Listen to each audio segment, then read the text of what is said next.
जय श्री राम साथियों। आज हम बात करने वाले हैं धर्म ग्रंथों के अनुसार श्राद्ध कर्म। हाँ, तो हम आगे बढ़ते हैं। धर्म ग्रंथों के अनुसार श्राद्ध के 16 दिनों तक लोग अपने पितरों को जल देते हैं तथा उनकी तिथि पर श्राद्ध करते हैं। ऐसी मान्यता है कि पितरों का ऋण श्राद्ध द्वारा चुकाया जाता है।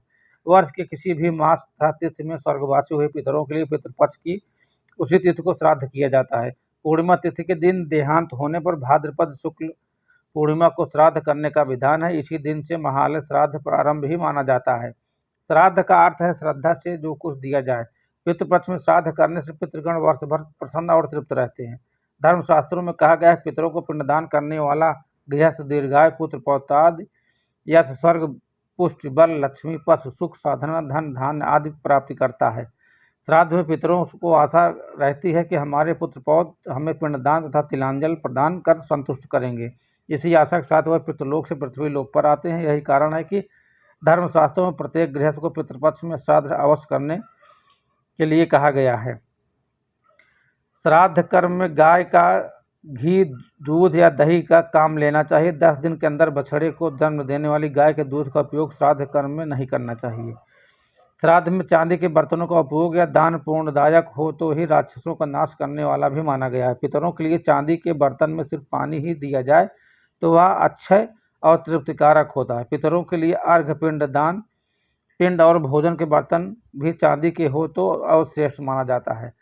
श्राद्ध में ब्राह्मण को भोजन करवाते समय परोसने के बर्तन दोनों हाथों से पकड़कर लाने चाहिए। एक हाथ से लाए अन्न पात्र से परोसा हुआ भोजन राक्षस छीन लेते हैं। ब्राह्मण को भोजन मौन रहकर एवं व्यंजनों की प्रशंसा किए बगैर करना चाहिए, क्योंकि पितर तब तक ही भोजन ग्रहण करते हैं जब तक ब्राह्मण मौन रहकर भोजन करे। जो पितृशास्त्र आदि से मारे गए हों उनका श्राद्ध मुख्य तिथि के अतिरिक्त चतुर्दशी को भी करना चाहिए, इससे वह प्रसन्न होते हैं। श्राद्ध गुप्त रूप से करना चाहिए। पिंडदान को कुदृष्टि पड़ने से वह पितरों तक नहीं पहुंचता। श्राद्ध में ब्राह्मण को भोजन करवाना आवश्यक है। जो व्यक्ति बिना ब्राह्मण के श्राद्ध कर्म करता है उसके घर में पितर भोजन नहीं करते, वह श्राप देकर लौट जाते हैं। श्राद्ध में जौ कांगनी मटर और सरसों का उपयोग श्रेष्ठ रहता है। तिल की मात्रा अधिक होने पर श्राद्ध अक्षय हो जाता है। तिल वास्तव में पिशाचों से श्राद्ध की रक्षा करते हैं। कुशा एक प्रकार की घात राक्षसों से बचाती है। दूसरे की भूमि पर श्राद्ध नहीं करना चाहिए। वन पर्वत पूर्ण तिथि एवं मंदिर दूसरे की भूमि पर श्राद्ध किया जा सकता है, क्योंकि इन पर किसी का स्वामित्व नहीं माना गया है। चाहे मनुष्य देवकार में ब्राह्मण का चयन करते समय न सोचे, लेकिन पितृकार में योग्य ब्राह्मण का ही चयन करना चाहिए, क्योंकि श्राद्ध में पितरों की तृप्ति ब्राह्मणों द्वारा होती है। जो व्यक्ति किसी कारणवश एक ही नगर में रहने वाले अपनी बहन दामाद और भांजे को श्राद्ध में भोजन नहीं कराता, उसके यहाँ पितर साथ ही देवता भी अन्न ग्रहण नहीं करते। श्राद्ध करते समय यदि कोई भिक्षुक या तो आ जाए तो उससे आदरपूर्वक भोजन करवाना चाहिए। जो व्यक्ति ऐसे समय में घर आए याचक को भगा देता है उसका श्राद्ध कर्म पूर्ण नहीं माना जाता है। धर्म ग्रंथों के अनुसार सायंकाल का समय राक्षसों के लिए होता है। यह समय भी सभी कार्यों के लिए निंदित रहता है। आप शाम के समय श्राद्ध कर्म नहीं करना चाहिए। श्राद्ध में प्रसन्न पितृगण मनुष्यों को पुत्र धन विद्या आयु आरोग्य लौकिक सुख मोक्ष और स्वर्ग प्रदान करते हैं। श्राद्ध के लिए कृष्ण पक्ष श्रेष्ठ माना गया है। जैसा कि रात्रि में राक्षसों का समय माना जाता है, रात में श्राद्ध कर्म नहीं करना चाहिए, वैसे ही दोनों संध्याओं के समय प्रातःकाल एवं सायं भी श्राद्ध कर्म नहीं करना चाहिए। दिन के 8वें मुहूर्त अपराह्न पितरों के लिए भी दिया गया है। दान अक्षय होता है। श्राद्ध में ये चीज़ें होना महत्वपूर्ण है। गंगा जल दूध शहद दौहिक कुश और तिल केले के पत्ते पर श्राद्ध भोजन निषेध है। सोने चांदी कांसे तांबा पीतल के पात्र उत्तम है। इसके अभाव में पत्तल उपयोग लाई जा सकती है। तुलसी से पितृगण प्रसन्न होते हैं। ऐसी धार्मिक मान्यता है कि पितृगण गरुड़ पर सवार होकर विष्णु लोक चले जाते हैं।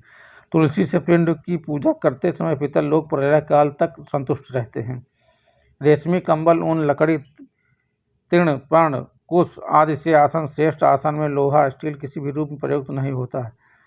चना मसूर उड़द कुल्थी सत्तू मूली काला जीरा चकनार खीला काला उड़द काला नमक लौकी बड़ी सरसों काले सरसों की पत्ती बासी अपवित्र फल या अन्न श्राद्ध में निषेध हैं। श्राद्ध के प्रमुख अंग इस प्रकार तर्पण इसमें दूध तिल कुशा पुष्प गंध मिश्रित जल पितरों को तृप्त करने हेतु दिया जाता है। श्राद्ध पक्ष में इसे नित्य करने का विधान है। भोजन व पिंड दान पितरों के निमित्त ब्राह्मणों को भोजन दिया जाता है। श्राद्ध करते समय चावल या जौ के पिंड दान किए जाते हैं। वस्त्र दान करना श्राद्ध का मुख्य लक्ष्य भी है।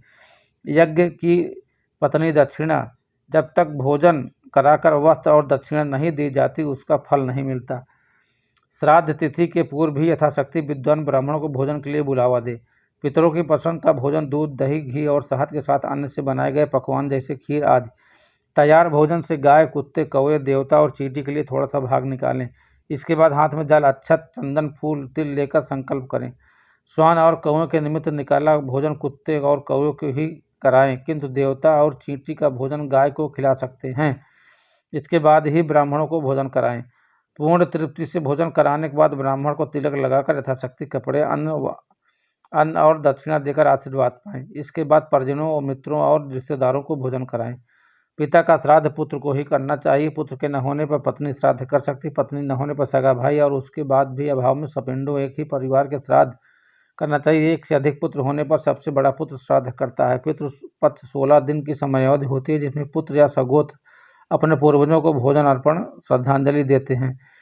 जय श्री राम, सीताराम। वीडियो अच्छी लगी तो चैनल को सब्सक्राइब जरूर।